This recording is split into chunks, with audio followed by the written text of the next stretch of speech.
Wilson Morales from Black Film TV. Hello, folks. How's it going? Hello. Hi, Wilson.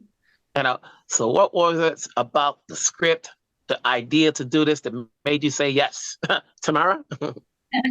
Um, the beauty of the story, the surprise and the twists and turns of the story. I think I've not read a drama like this that has so many unexpected characters, so many turns in motivation, red herrings, all of this. Yeah, I think that the narrative as a whole was so compelling, but also Millie Black as a character, I think, it's a gift of a part for anyone to be able to play someone so complicated and layered and, selfish and vulnerable, kind of not likable, but also full of justice, full of heart. Yeah, she's a very, very brave character. And it was like, yeah, a huge privilege to be able to embody her. What about yourself, China? To take out me as an actor, but also looking at the script, the first thing that came to mind is that finally, another Jamaican film it's another TV series that's to HBO. It's been a while, and there's another story about Jamaicans and what's the reality, what's been happening, and to a trans woman playing a trans woman. So I was really excited and to see how it unfolds. And for my first time acting, I'm also excited to work with amazing actors and actresses. So it was like, okay, it's it was challenging because I've never done it before, but I love a challenge. Okay, man, that's right. I like to say that when any talent takes on a role, um, there is there's something within the character that they can relate with. How do you relate to playing Millie, Tamara? I relate to her desire for justice. I think it really irks me when things are not fair. I relate to her to her sort of decolonial outlook. I think she's very, very Bun Babylon, and I love that about her.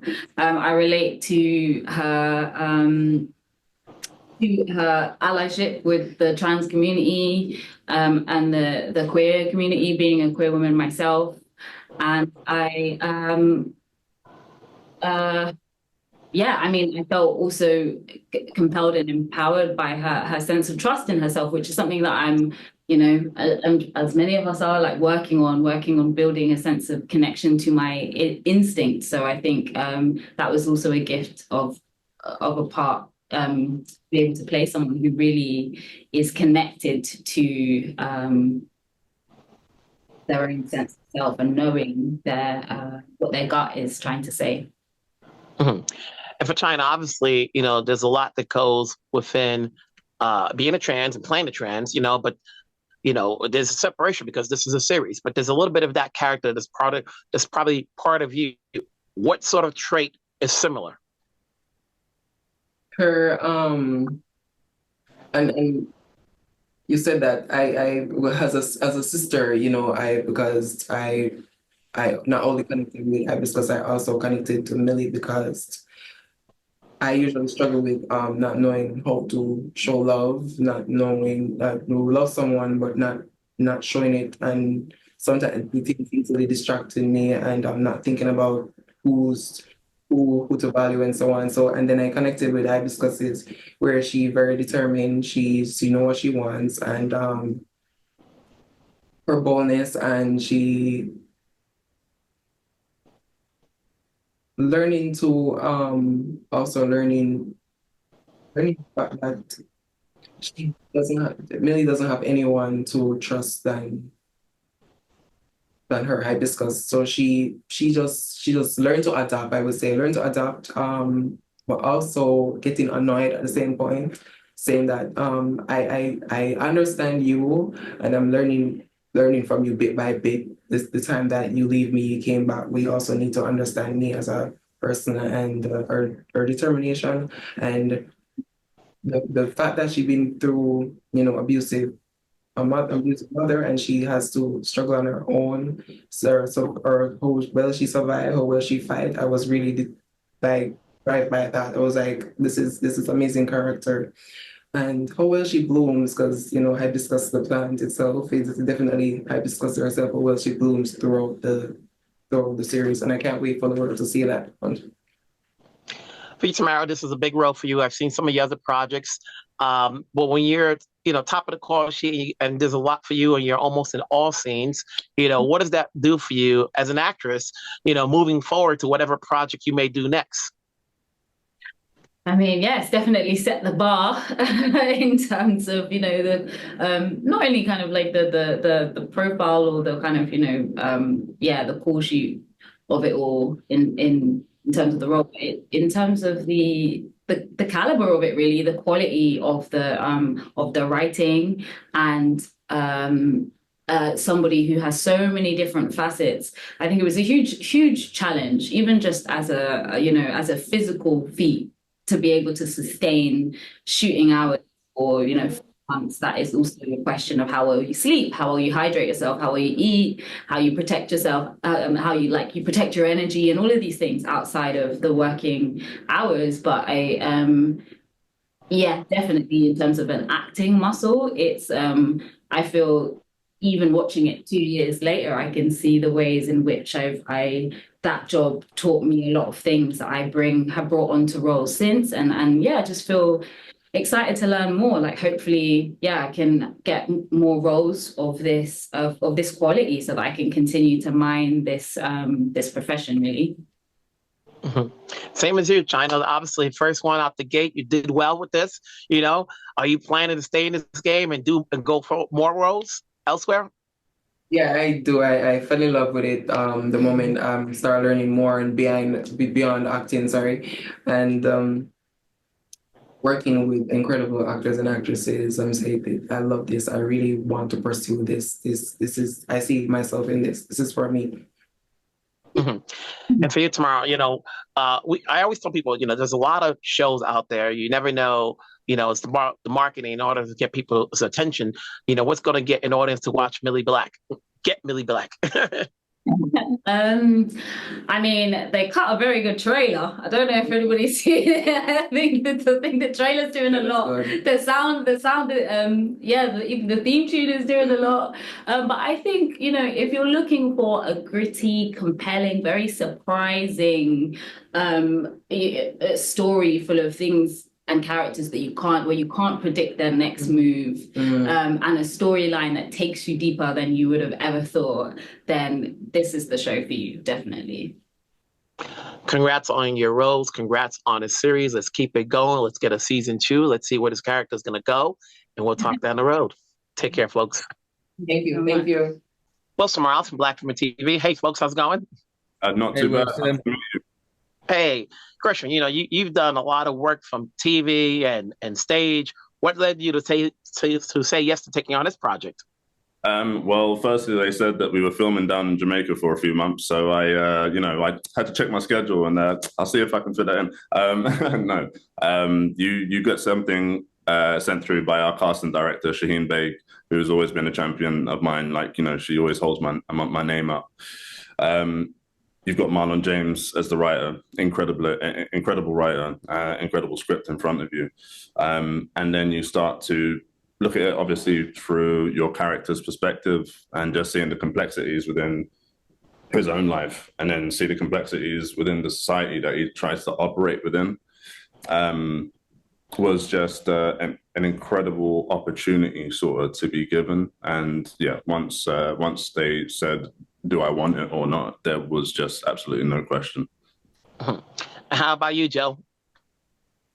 Look, very, very, very similar, Wilson.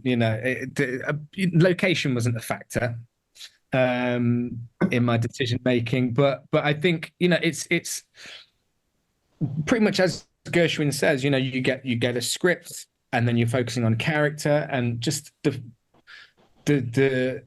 Holborn was just a really juicy part. And Marlon kind of wrote me a letter when he sort of offered me the role. And as you can imagine, the guy can write a letter. Like, he knows how to sell something to you. And I think the thing with, as an actor, when you're approaching a character, you're always trying to drill down into the why, aren't you? And, what is it that has made this person the way that they are? How do they find themselves in the situation that we find them in? And I don't think I've ever, as an actor, wanted that question answered more than I have with Luke Holborn. You know, this is somebody who, on the surface, has had a kind of faultless, seamless rise through the ranks of the Met, seemingly has it all, but it transpires has been essentially walking the most dangerous tightrope imaginable. And I wanted to find out why. And so yeah, there I was in Kingston for 4 months. Again, that wasn't a factor in my decision making whatsoever. Both of these characters are totally opposite from one another. Luke is more of a mystery as we see on. With Curtis, are we getting all we got from what we see of Curtis, or is there more to him? With Curtis. Well, however, though, yes, we were saying, weren't we? We've sort of earlier on we realized that there is a thread that links these two, and it is two people pretending to be something that they're not. And what kind of a toll does that take on a person? Like, how debilitating to your mind, body, and soul is keeping that up.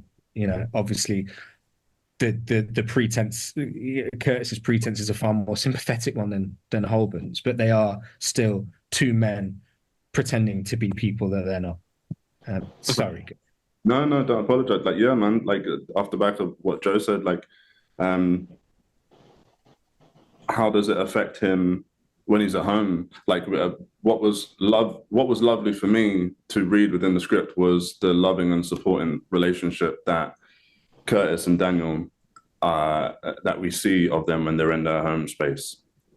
But then this is a person that once he closes that door, or once he leaves that building, once he closes the door and he goes into the hallway, like, he has to put on an armor of not allowing, in his own mind, not allowing people to see what he truly is, or what that relationship truly is, especially within the Jamaican police force. And we see him, become that chameleon kind of, like, in order to allow himself to survive within the workplace. But what was really interesting is, holding all of that, how does it inform this person? As in, like, how does he move? How does he talk? Like, how does he react to people? There's an instance, I'm pretty sure it's in episode 1 to 4, but Millie comes in and asks for something from Daniel. And just a simple thing like that, of him being asked the question and him maybe fulfilling the task, there's a tension there that just it allows us to know that there's so much more going on. And in that moment, that crack shows, whether he can control it or not. And that was what was really interesting with portraying Curtis. In terms of what more there is, what I would say is that I think by the end, we find out what is truly important to him. Mm-hmm. Whether it be... No, go on. Yeah. I was going to say that when it comes to being part of the jobs that these characters have, there's a level of how much of themselves can they give in, as opposed to affecting their home life.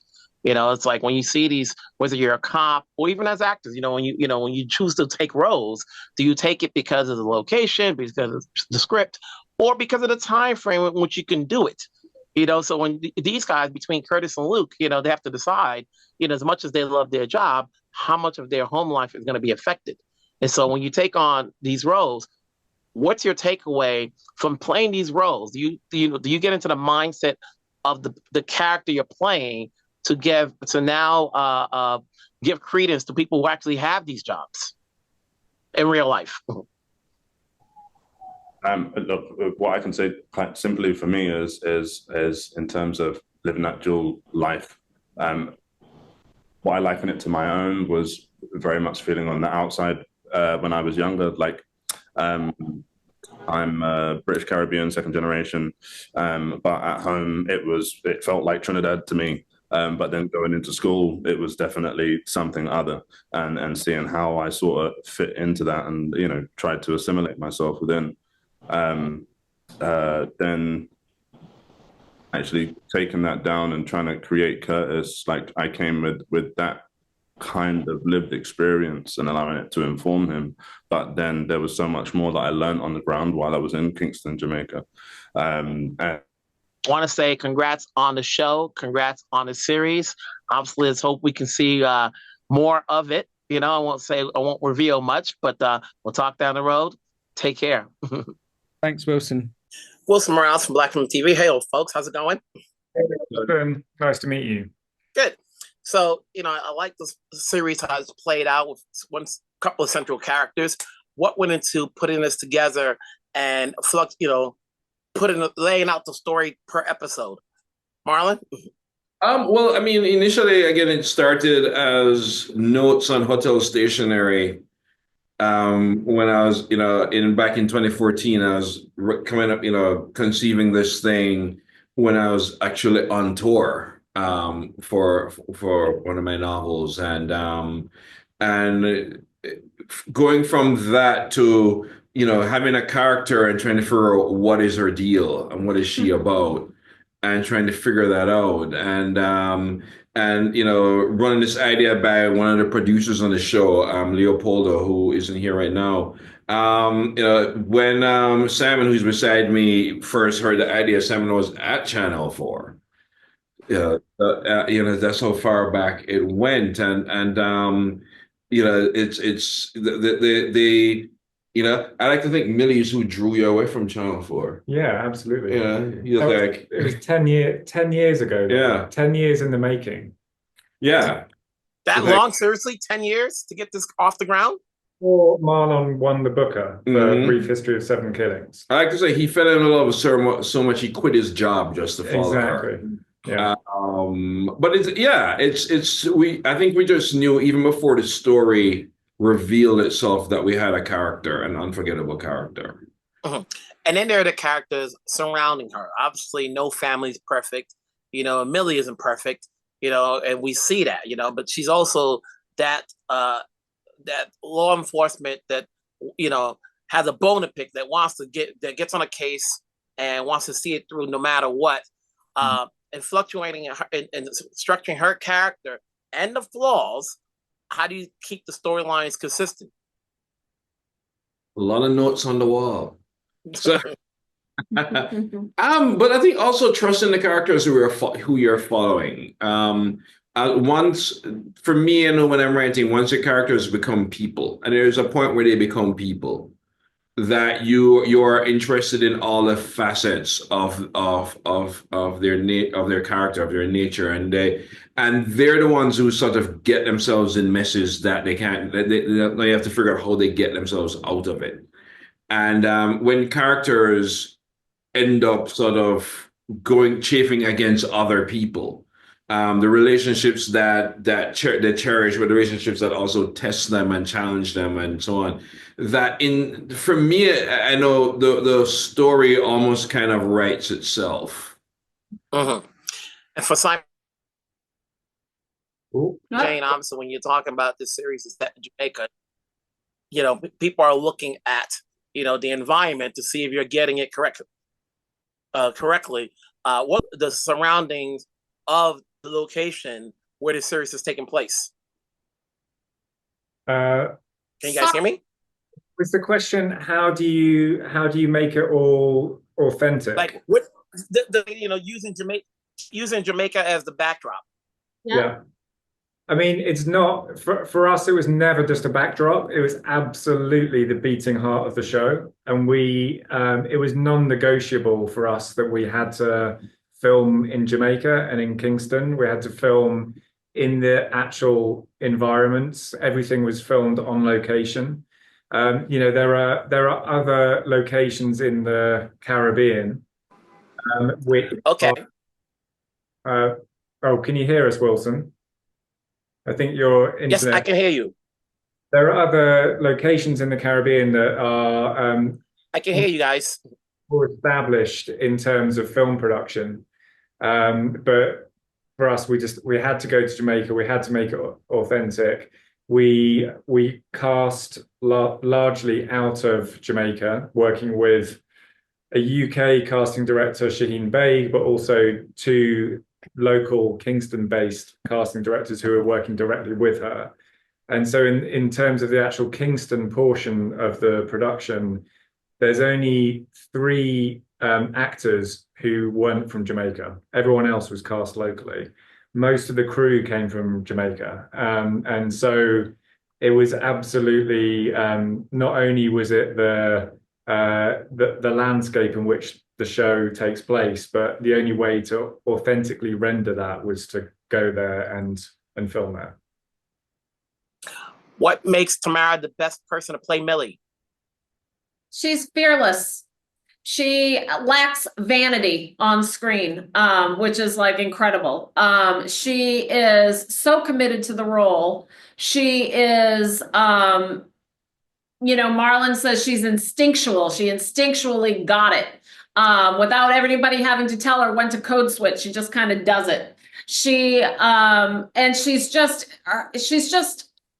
committed, phenomenally talented, hardworking, tireless, and she's got the fearlessness, I would say, that Millie needs to play that role. Millie isn't always a great person. She doesn't always do great stuff, and Tamara just tackles it.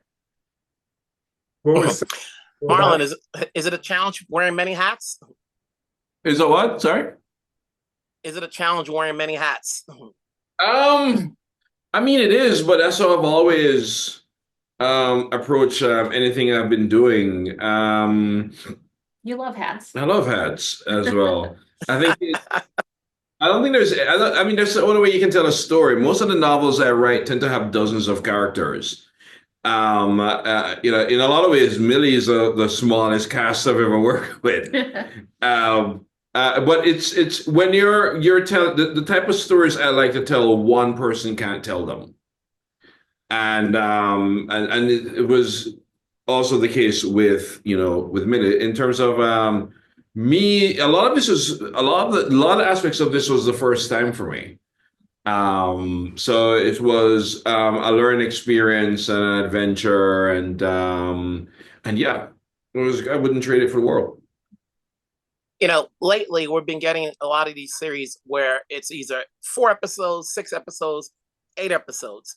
Is it easier or not? We can tell the story in less episodes than normal. Than the normal 8 to 10. For me, it was way harder. Because the fact is, when you're playing with that, a lot of great stuff ends up on the cutting room floor. And sometimes just for the sake of brevity or just for the sake of hitting those things. So you end up having to make a lot of hard choices. But I think it also forces you to be economical and forces you to get to what the essence of your show is. Appreciate your time. I appreciate the series. I'm looking forward to see if there's a season 2. Keep it going. We like this, and we'll talk down the road. Thanks, Wilson. So nice to meet you, Wilson. Thank you.